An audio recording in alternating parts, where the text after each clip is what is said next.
Nagtala po kami sa banal na gawaing ito. Year 1994 po, mga minamahal. Ang aking beloved mama, isa po itong pure Muslim, mga minamahal, isang purong tausog.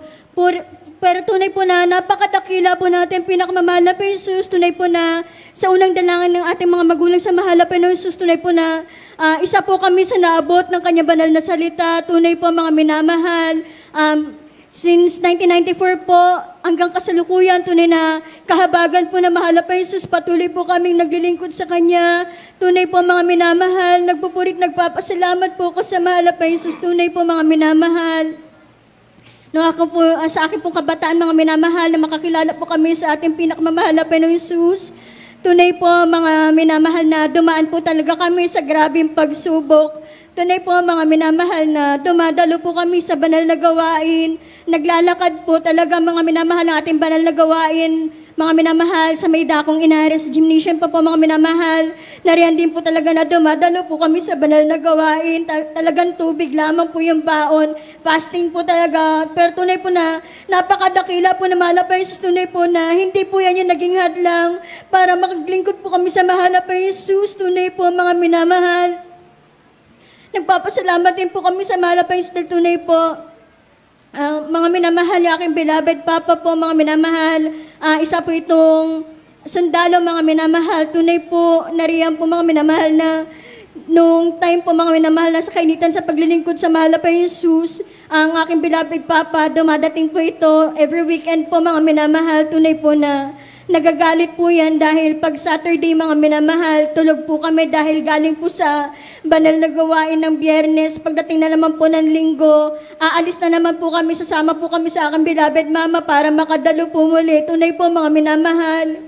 Yung aking beloved Papa, mga minamahal, tunay po na nagalit po yan. Talagang sinabi po niya na iiwanan ko kayo pag di kayo tumigil dyan, wala kayong marireceive talagang kahit 5, wala kayong makukuhang sustento. Tunay po mga minamahal, yun sagot po na aking beloved mama.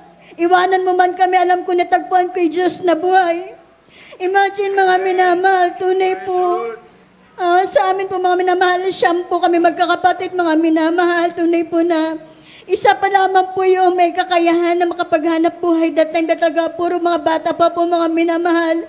Pero never ko pong maalala na kami pinagkulang ng mahal pa ng Jesus.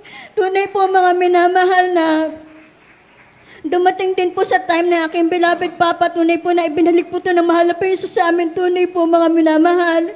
Dumating po talaga na na-confine po ito mga minamahal sa dakong veterans. Tunay po mga minamahal na nariyan po talaga na kahit 4 na po yung bantay na aking beloved Papa, hindi na po, ang hirap po niyang buhatin dahil napakalaking tao po niya mga minamahal. Tunay po mga minamahal na manas na po kasi yung paa po niya mga minamahal, kahit po yung kanyang maselang bahagi talagang manas na mga minamahal. Tunay po mga minamahal na nahihirapan po siya mga minamahal na ibangon kahit maupo po mga minamahal. Tunay po na sa dakilang habag po na mahal pa yung talaga yung aking may ginamit po siya mga minamahal. Tunay po na nung time po na yun mga minamahal na nakakonfine siya, tumanggap po siya sa mahal pa yung Jesus. Alam niyo po mga minamahal, tunay na napakadakila na mahal pa yung Jesus dahil tunay po na after po niya makatanggap, talagang nakaupo na po siya, nakatayo. Talagang pinakita po na mahal pa yung Jesus ang kanyang kabutihan. Tunay po, nagpapasalamat din po ako sa mahal pa yung Jesus dahil 2 weeks ago lang mga minamahal, Friday po mga minamahal, overnight mga minamahal, tumawag po yung aking beloved, mga minamahal ni aking beloved Papa, tunay po na dinala na naman po mga minamahal sa hospital mga minamahal dahil po sobrang taas po ng BP niya mga minamahal. Tunay po na non-stop po talaga, pasintabi po talaga sa mga kumakain, tunay po na non-stop po yung paglabas po ng dugo sa ilong niya at sa bibig. Tunay po mga minamahal, nariyan po talaga na pagdating po namin doon mga minamahal, talaga nilalehans po namin yung beloved Papa. Tunay po mga minamahal, napakadakilang himala na mahal pa Jesus. Talagang sabi sa amin, mas maigi po yan kesa po umakyat sa ulo yung dugo ng Papa nyo. Talagang puputok yung ugat. Talagang darating yung time na kukunin na po siya. Talagang nariyan po talaga mga minamahal na grabing pag-iingat na mahal pa ng Jesus. Tunay po na hindi po pinahintulutan na mangyari yan. Gayun din po, pinapasalamatan ko rin po sa mahal pa Jesus. Talagang Ang pagbibigay po talagang tunay na susi ng pagpapala mga minamahal. Nariyan po talaga na yung aking beloved son, mga minamahal, tunay po mga minamahal na year 2020 po mga minamahal. Talagang Thanksgiving po yan mga minamahal sa dako ito mga minamahal. Tunay po na sabi niya, Mama, yung sapatos ko talagang bumiak po mga minamahal. Sabi niya, hindi ako makakaawit.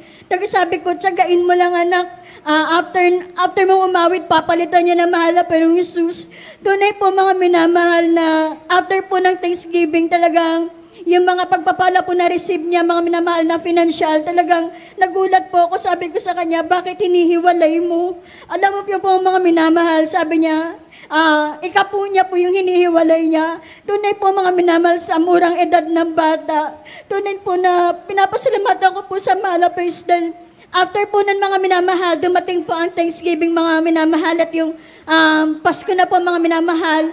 Tunay po mga minamahal, grabe po magpalang mahalapay ni Jesus. Talagang yung pinapanalangin niya lang po na isang sapatos. Tunay po na 5 po yung pinalit ng mahalapay ng Jesus. Tunay na pinapasalamatan ko po yan sa mahalapay noon. Pinapasalamatan ko rin po sa mahalapay ng tunay po na bago po ko gamitin bilang isang mga awit. Tunay po mga minamahal. Nariyan po talaga na sabi ko, that time mga minamahal, estudyante pa lamang po ko, talagang wala pa po kong kakayahan mga minamahal, kahit pambili po ng butones, wala. Nariyan po talaga ang kabutihan ng Malapis. Tagal sabi ko, Malapay noon, kung karapat dapat akong gamitin mo bilang isang mga awit, ikaw magpro-provide ng mga pangangailangan ko. Tunay po mga minamahal na pinapasalamatan ko po sa Malapis dahil right after po talaga namin na makapag-ayuno mga minamahal, tunay po na pagbalik ko po mga minamahal, talagang provided na po na malapin yun yung set ng uniform ko bago po lahat talaga, wala po akong ginastos hanggang sa kasalukuyan po na kahit may trabaho na po ko talagang ang mahal na Panginoon po yung nagpro-provide ng aming mga pangangailangan, lalo po sa mga uniforms. Talagang pinapasalamatan ko po yan sa mahal na Jesus. Pinapasalamatan ko rin po sa mahal na Jesus dahil nitong Thursday lang po mga minamahal, grabe yung pagpapala po na makadalo po kami mga minamahal sa Sunday School Teachers Workshop. Tunay po mga minamahal dahil grabe po yung pag-iingat ng Malapinos dahil hindi po talaga kami mga minamahal marunong mag-commute ng aking kasama mga minamahal. Pero nariyan po talaga yung pag-iingat na pinagalam ng Malapinos. Talaga pinapasalamatan ko po yan. Yung kalakasan po dahil after nakauwi po kami talaga kinaumagahan na po mga minamahal madaling araw pero may pasok pa po the next day. Nariyan po na taglay po talaga namin yung kalakasan na nagbumula sa mahal na Jesus. Kaya pinapasalamatan ko po siya. Kaya hanggang dito na lamang po ang lahat po ng kapurihan at pasasalamat sa ating pinakamamahal na Jesus po lamang.